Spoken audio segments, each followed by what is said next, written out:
तो दर्शकों, हम आ पहुंचे हैं उस कुएं में जो ब्रिटिश कालीन समय में यहाँ पर बनाया गया। जी हाँ, उस समय फ्रिज की सुविधा ना होने के कारण अंग्रेजों ने यहाँ पर, क्योंकि शिमला में कुछ ऐसी चीजें हैं जो यहाँ के स्थानीय लोग भी नहीं जानते, पर्यटकों की बात तो दूर रही। और उसमें कुल 3 कुएं होते थे, 2 जाखू में होते थे जी, और एक होता था ये आईजीएमसी के पास। आज हम बात करेंगे प्रकृति की गोद में बसे पहाड़ों की रानी शिमला की। बात की जाए पहाड़ों की रानी शिमला की, तो इसकी खोज 1819 में यहाँ पर ब्रिटिशर्स ने की थी। नमस्कार दर्शकों, लाइव टाइम्स टीवी में आपका स्वागत है। आज हम बात करेंगे प्रकृति की गोद में बसे पहाड़ों की रानी शिमला की। जी हाँ, पहाड़ों की रानी शिमला, जिसमें कई ऐसे अनछुए अनदेखे पर्यटन स्थल भी हैं जो अभी तक कहीं ना कहीं अनदेखी का शिकार हुए हैं। बात की जाए पहाड़ों की रानी शिमला की, तो इसकी खोज 1819 में यहाँ पर ब्रिटिशर्स ने की थी, और 1822 में यहाँ पर ब्रिटिशर ने पहला घर यहाँ पे बनाया था कनेडी हाउस के नाम से। और उसके बाद बात करें पहाड़ों की रानी शिमला की, तो 1864 में पहाड़ों की रानी शिमला को यहाँ पर भारत की ग्रीष्मकालीन राजधानी यहाँ पर ब्रिटिशर ने बनाया। ये इस कारण बनाया क्योंकि अगर बात की जाए शिमला की, तो शिमला की खूबसूरती देखते ही बनती है, और ब्रिटिशर्स ने यहाँ पर कुछ ऐतिहासिक इमारतें बनाई और कई ऐसे चीज़ें भी यहाँ पर उनका निर्माण किया जो अब कहीं ना कहीं लुप्त होने की कगार पर हैं। उन्हीं चीज़ों की खोज में अब लाइव टाइम्स टीवी निकल चला है कि कौन से ऐसे अनछुए स्थल हैं जो अब यहाँ पर कहीं ना कहीं गर्क में डूबते जा रहे हैं। उन्हीं की खोज में आज हम निकले हैं, और ऐसा ही हम आपको इस लाइव स्ट्रीम के माध्यम में दिखाने वाले हैं। जाखू मंदिर में कुछ ऐसे ही स्थल हैं और ऐसे ब्रिटिशर्स के समय के यहाँ पर कुएं हैं जो अब कहीं ना कहीं लुप्त होने की कगार पे हैं। तो ये सफर शुरू होता है हमारा रिज के पास से, और रिज से यहाँ पर जाखू मंदिर के लिए ये सफर यहाँ पर शुरू हो रहा है, और अब हम इस सफर पर निकल रहे हैं। और जैसे ही वहां पर पहुंचेंगे तो उसके बारे में हम पूरी हिस्ट्री भी आपको बताएंगे, क्या इन कुओं की हिस्ट्री थी। तो आइए चलते हैं उन कुओं की ओर।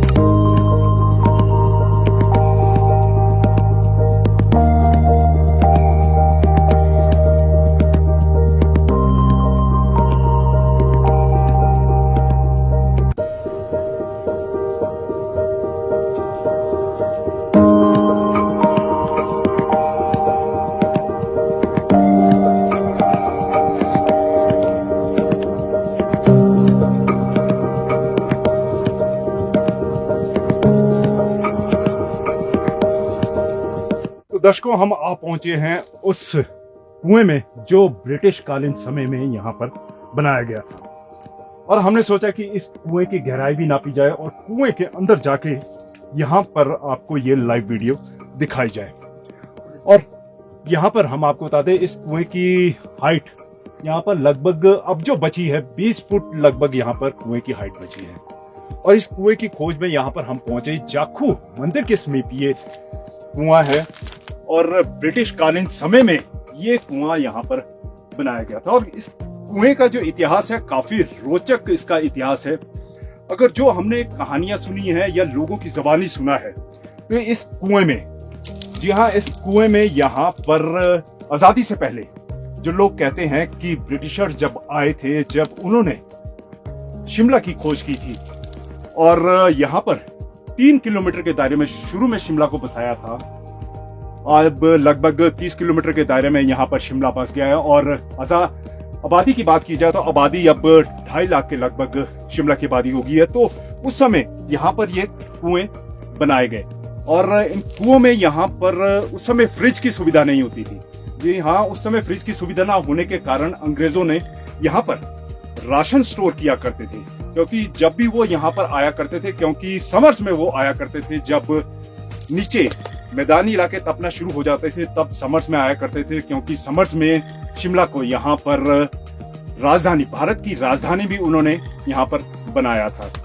तो यहाँ पर आते थे, राशन यहाँ पर रखते थे और जरूरत के समय उस राशन का उपयोग यहाँ पर करते थे, क्योंकि एक बार में वो बल्क में यहाँ पर राशन लाया करते थे। और उसके बाद आजादी के बाद अगर बात करें, आजादी के बाद जिस तरह समय बदलता गया तो इन कुओं में यहाँ पर जो प्रकृति की बर्फ है जब वो पड़ती थी तो उनको यहाँ पर स्टोर किया जाता था। जी हाँ, और इन कुओं का जो ठेका है जो हमने सुना है, और हम उनसे कोशिश भी करेंगे, बात भी करेंगे कि किन लोगों के पास इस कुएं का ठेका आजादी के बाद गया। तो इन कुओं में यहाँ पर बर्फ जमा की जाती थी और उस बर्फ को जमा करने के बाद उनकी यहाँ पर कुल्फियां बनाई जाती थी और यहाँ से इस बर्फ को ले जाया जाता था लोर बाजार में। वो व्यापारी था जो जिसके पास इस कुएं के यहाँ पर ठेके थे। और हम आपको एक और बात बता दें, यहाँ पर जाखुम में यहाँ पर 3 कुएं इस प्रकार के थे जहां पर ये स्टोरेज हुआ करती थी। एक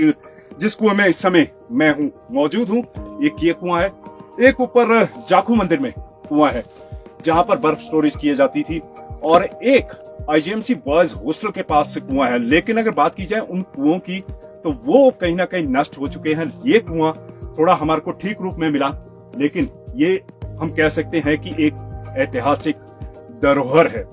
और जो विश्व भर से पर्यटक घूमने आते हैं, अगर विश्व भर की बात तो दूर कीजिए, अगर हम स्थानीय लोगों से भी बात करें शिमला में कुएं की तो एकदम अचंभित होगा कि शिमला में कुआं, तो ये वो कुआं है जो ब्रिटिश कालीन समय में बनाया गया था। अगर हम इन चीजों को संजो कर रखें तो कहीं ना कहीं यहाँ पे टूरिस्ट पॉइंट ऑफ व्यू से काफी डेवलपमेंट के स्कोप यहाँ पर दिखते हैं और एक यहाँ पर टूरिस्ट पॉइंट भी यहाँ पर बनाया जा सकता है। क्योंकि जितने भी अगर बात की जाए विश्व भर से जो पर्यटक आते हैं वो इसी चाह में आते हैं, यहाँ की खूबसूरती और यहाँ की ऐतिहासिक धरोहरें। तो उन्हीं ऐतिहासिक धरोहरों में से एक यहाँ पर कुआं भी है जिसकी कुल्फियां यहाँ पर उस समय के लोग खाया करते थे।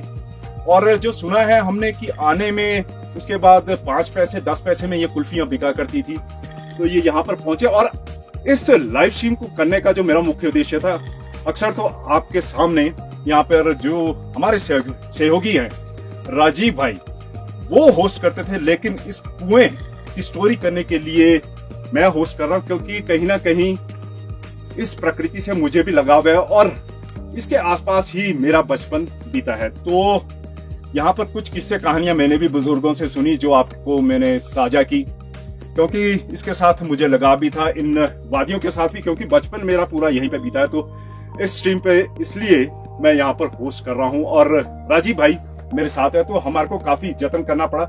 और इसका जो रास्ता है हम आपको बता दें, जाखू मंदिर का जो रास्ता आता है उसके बाद यहाँ पर थोड़ा 2-3 मोड़ काटने के बाद 5 बेंच से ऊपर की ओर ये यहाँ पर कुआं है। और जिस तरह से हमने बताया कि इसकी हाइट लगभग 20 फुट है, तो ये इसका इतिहास है। हम उन लोगों से भी बात करने का प्रयास करेंगे जो कहीं ना कहीं इन कुएं की कहानियों से जुड़े हैं। हमारा पूरा प्रयास रहेगा कि हर एक जानकारी हम आप तक पहुंचाने का प्रयास करें और हम चाहेंगे कि स्ट्रीम को आप शेयर भी करें इस प्रकार की किस्से कहानियां जानने के लिए, क्योंकि शिमला में कुछ ऐसी चीजें हैं जो यहाँ के स्थानीय लोग भी नहीं जानते। पर्यटकों की बात तो दूर रही, क्योंकि पर्यटक तो अनभिज्ञ रहेंगे, स्थानीय लोग भी अभी तक इस इतिहास से कहीं ना कहीं अनभिज्ञ है। सिर्फ बात की जाए पुराने लोगों को ही इस इतिहास के बारे में मालूम है और हमारे को भी जितनी जानकारी हमारे पास उपलब्ध हो सकी हमने वो आपके साथ साझा करने का प्रयास किया है। अब ये नहीं कह सकते कितनी इसमें आजादी से पहले सच्चाई है कि यहाँ पर राशन स्टोर किया जाता है, लेकिन जितनी हमने कोशिश की, जानकारी हमारे पास उपलब्ध हो सकी, वो हम आप तक पहुंचाने का प्रयास कर रहे हैं। अब मैं इस कुएं से बाहर निकलूंगा क्योंकि काफी मुशक्कत यहाँ पे करनी पड़ती है, सीढ़ियां यहाँ पर टूट गई है। अब मुशक्कत करके मैं यहाँ से ऊपर चढ़ूंगा और उसके बाद ही आपसे बात हो सकेगी। मैं इस कुएं में आया क्योंकि इसकी गहराई भी यहाँ पर हम देखना चाहते थे, कितनी यहाँ पर गहराई है, कैसे यहाँ पर आया करते थे। अगर इसका रख रखाव किया जाए तो कुछ टूरिस्ट पॉइंट ऑफ व्यू से यहाँ पर डेवलप जरूर किया जा सकता है, क्योंकि जाखू मंदिर के बिल्कुल साथ सटा ये क्षेत्र है और विश्व भर से बात की जाए लाखों की संख्या में यहाँ पर पर्यटक घूमने आते हैं और एक अच्छा टूरिस्ट डेस्टिनेशन पॉइंट यहाँ पर डेवलप हो सकता है। अब मैं ऊपर की ओर जाऊंगा।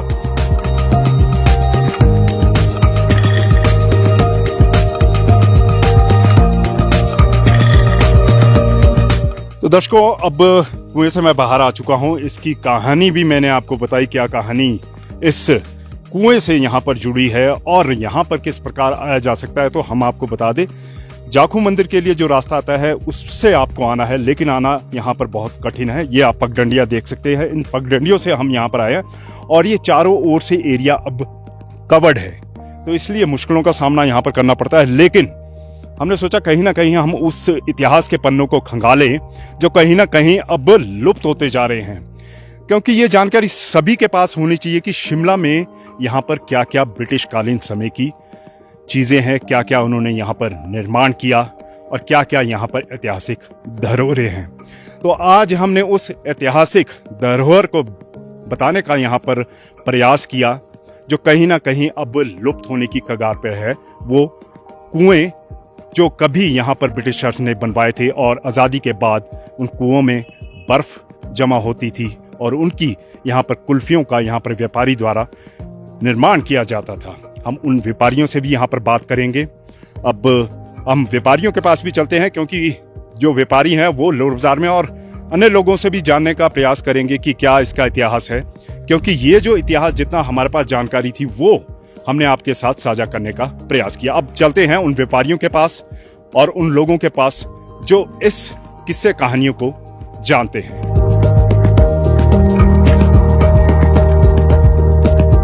हम आपको उस शख्स से मिलवाएंगे जिनका उन ब्रिटिश कालीन समय में जो कुएं थे उनसे कहीं ना कहीं नाता था। उस कुओं में क्या होता था, ये क्या करते थे, ये इनकी जुबानी हम जानेंगे। सबसे आपका नाम क्या है? मेरा नाम है तरदीप शर्मा, वैसे मुझे टिंकू बोलते हैं।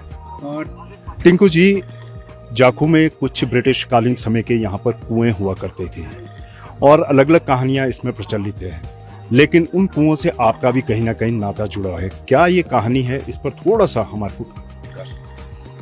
ये शिमला में जो जाखू में जो ये ब्रिटिश काल में जो ये कुएं होते थे, सबसे पहले मेरे फादर साहब थे यहाँ पे जिनके पास ये कुएं रहते थे, किराए पे लेते थे हम कारपोरेशन से। मेरे फादर साहब ने ये कुएं लिए थे, ये नियर अबाउट कोई 1955-56 के लगभग लिए थे, 1955 या 56 सन में लिए थे। तो उसमें क्या होता था, जब ये बर्फ़ पड़ती थी तो हम लोग जो है उसमें बर्फ़ को स्टोरेज करते थे, बर्फ़ से उसको भरते थे। तो उन ज़मानों में जैसे फ्रिज वगैरह तो कुछ नहीं होता था। जैसे गर्मी आती थी तो हमारी शॉप में एक तो कुल्फियाँ लगती थी, वो बर्फ़ उस कुल्फियों में यूज़ होती थी कुल्फ़ी बनाने के लिए। और दूसरा जो ये बड़े बड़े होटल थे, जैसे बालजीज था, ये दूसरे होटल थे, ये रॉक्सी था, ये सारे हमारे से बर्फ़ जो थे वो खरीद के लेके जाते थे, लोग खरीद के लेके जाते थे। उस समय जैसे बर्फ़ होती थी 1 रुपया 2 रुपये किलो होती थी, जो वो उस हिसाब से वो देते थे। और उस समय कुल 3 कुएं होते थे, 2 जाखू में होते थे जी, और एक होता था ये IGMC के पास। ये तीनों के तीनों कुएं हमारे पास होते थे। उसको उसमें फिर यही चीज़ें रखी जाती थी और लोग बर्फ़ का उसका जो वैसे तो मिलती नहीं थी, गर्मियों में फ्रिज होते नहीं थे, तो यहीं से लोग सारे लोग खरीद के लेके जाते थे।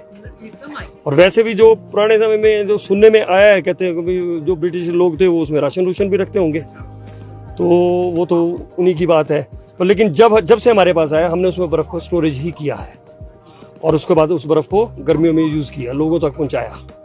ये कौन से सन की बात है, कब वहाँ पर बर्फ़ की स्टोरेज की जाती थी? ये जो मुझे पता है, जो मेरे फादर साहब ने जब लिया था, ये 1955-56 के करीब लिए थे और ये रहे हमारे पास नियर अबाउट कोई 2000 या 2005 तक रहे हैं ये जो कुएं रहे हैं। तो 1955-56 से हमारे फादर साहब जो डेली यहाँ से जाते थे बर्फ़ में, जब बर्फ़ पड़ती थी वहाँ मजदूर लोगों को लगाया जाता था दिहाड़ी पे, उनसे वो बर्फ़ भरवाई जाती थी, कुएँ भरवाए जाते थे। फिर जब कुएँ भर जाते तो वो कुएँ इतने गहरे होते थे तो बर्फ़ उसमें एकदम हार्ड हो जाती थी, वो पिघलती नहीं थी बर्फ़ उसमें। फिर जब यहाँ पे जब हम लाते थे तो उसको जब बोरी लाते थे तो बोरी को बचाने के लिए उसमें उसके बाहर थोड़ा सा और जो मोटा नमक होता था, मोटा आजकल तो मिलता नहीं है, मोटा नमक होता था, वो लगाया जाता था ताकि बर्फ़ उसे हार्ड रहे, बर्फ़ पिघले ना। जैसे किसी को पहुँचानी होती थी तो बाहर उस पर वो लगा दी जाती थी। तो इस तरह इसका ये काम होता था।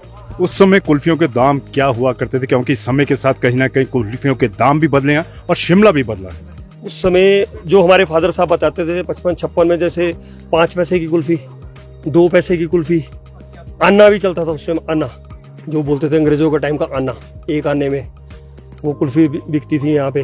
फिर उसको पैसों में कर 5 पैसे, 10 पैसे। जो लास्ट कुल्फ़ी जो हम जैसे यहाँ पे बेची गई है वो बिकी है हमारे यहाँ पे 10 रुपये और 15 रुपये, वो भी दूध वाली। कुल्फ़ी दो तरह की होती थी, एक होती थी दूध मलाई केसर वाली और एक होती थी जैसे संतरे वाली, जो जिसमें संतरे का रस होता है, मीठा होता था, जो उसमें बनता था।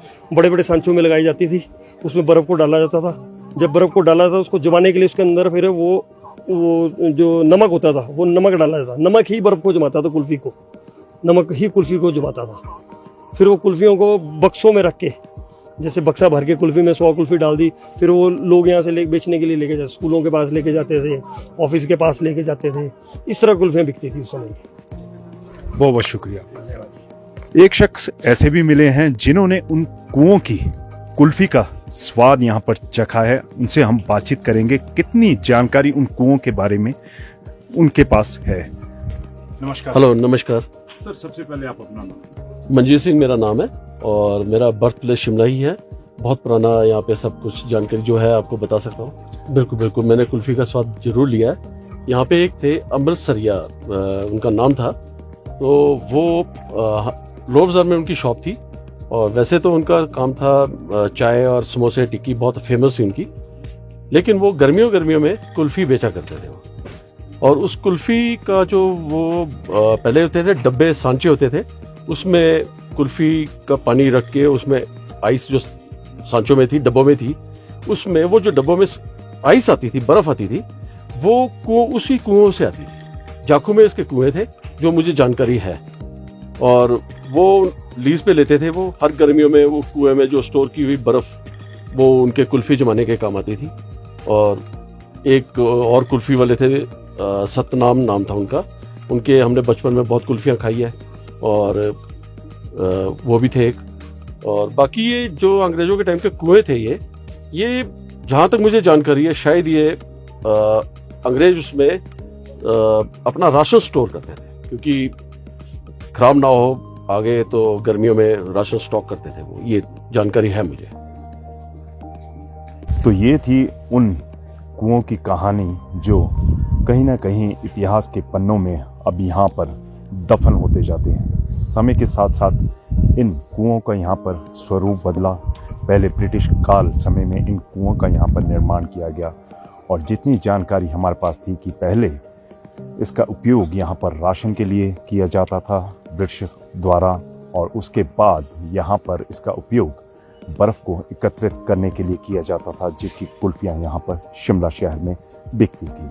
समय के साथ साथ इसका स्वरूप यहाँ पर ज़रूर बदला, लेकिन कहीं ना कहीं अब ये इतिहास के पन्नों में ये जो धरोहरें हैं वो दफन होती जा रही हैं और कहीं ना कहीं अनदेखी का शिकार ज़रूर है। तो इस लाइव स्ट्रीम के माध्यम से हमने आप तक ये जानकारी पहुँचाने का प्रयास किया कि कुछ शिमला के ऐसे अनछुए स्थल भी हैं जिनसे पर्यटक तो दूर, यहाँ के स्थानीय लोग भी अभी तक अनभिज्ञ हैं। तो अभी इस लाइव रिपोर्ट में इतना ही, फिर हम मिलेंगे नई खबर, नई जानकारी के साथ।